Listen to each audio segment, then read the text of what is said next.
Shivani ma'am, आप इसे एक बार ट्राई कीजिए। शिवानी मैम, आप उस चेंजिंग रूम में गई थी ना? आप शायद मुझे गलत समझ रही हैं। लेकिन ये कपड़े तो मैंने आपको दिए ही नहीं थे और आपके बाल अचानक इतने लंबे कैसे हो गए? शायद आपने किसी और को पहचान लिया है। अरे तुम दोनों यहाँ? हम दोनों बिल्कुल एक जैसे दिखते हैं। सच कहूँ तो मुझे तुमसे थोड़ी जलन होती है कि तुम इतनी बड़ी कंपनी की बॉस हो, और सच कहूँ तो मुझे तुमसे जलन होती है कि तुम अभी भी पढ़ाई कर रही हो। नौकरी आसान है, पढ़ाई आसान है। तुम्हें पढ़ाई आसान लगती है, तुम्हें नौकरी आसान लगती है, तुम्हें आसान लगता है। अरे अरे, कुछ भी इतना आसान नहीं होता। पहले शांत हो जाओ। लेकिन ट्रेनिंग शुरू होते ही सबने मुझे अलग कर दिया। ये कैसी बदबू आ रही है? इसके साथ रहेंगे तो हम भी बदबू मारेंगे। रिया, मेरे लिए थोड़ा पानी ले आओ। ठीक है, रिया, मेरी छुट्टी की एप्लीकेशन जमा कराओ। मैं जाती हूँ। तुम मेरी शक्ल लेकर इतने गलत काम कर रही हो। अच्छा, मैं मान गई। तुम्हारे नंबर कैसे हैं? बस ठीक ठाक। आज से तुम शिवानी हो। बाल काटने से अच्छा है कि थोड़ा साफ सफाई पर ध्यान दे। कितनी गंदी स्मेल आती है। वो काम तो मैंने पहले ही ठीक करवा दिया था। और हाँ, पिछली बार मैंने तुम्हारे लिए जो खाना मंगवाया था उसके पैसे देने हैं। कितनी कंजूस हो, सिर्फ 39 रुपए ही तो है। दोगी या नहीं? तुम मेरा एक पार्सल ले आओ, फिर मैं सोचूंगी। पार्सल का एड्रेस भेजो। भेज दिया।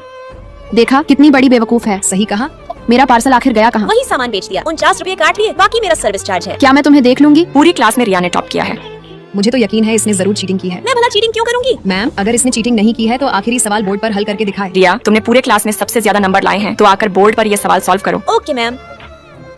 कमाल है, एक ही सवाल 3 अलग अलग तरीकों से हल किया। तुम्हें क्या लगा मैं इतनी बड़ी कंपनी बिना किसी काबिलियत के चला रही हूँ? श्वेता, रिया से माफी मांगो। सॉरी रिया। रिया, क्या तुम मुझे ये सवाल समझा सकती हो? क्या मैं तुम्हारे नोट्स एक बार देख सकती हूँ? ये लो रिया, मिल्क टी पी लो। सुना तुमने? अब शायद वो लोग हमेशा मेरी इज्जत करेंगे। हाँ, अपनी काबिलियत से ही असली रिस्पेक्ट मिलती है। शिवानी मैम, मीटिंग का टाइम हो गया है। लेकिन मैं शिवानी मैम नहीं हूँ, तुम जानती हो। फिर भी ये रात सिर्फ हम दोनों जानते हैं कि तुम शिवानी नहीं रिया हो। तुम्हारी सालाना सैलरी करोड़ों में हो। क्या तुम शिवानी मैम की जगह लेना नहीं चाहोगी? दोस्तों, क्या मुझे शिवानी की जगह ले लेनी चाहिए? लाइक सब्सक्राइब करके कमेंट में जरूर बताना।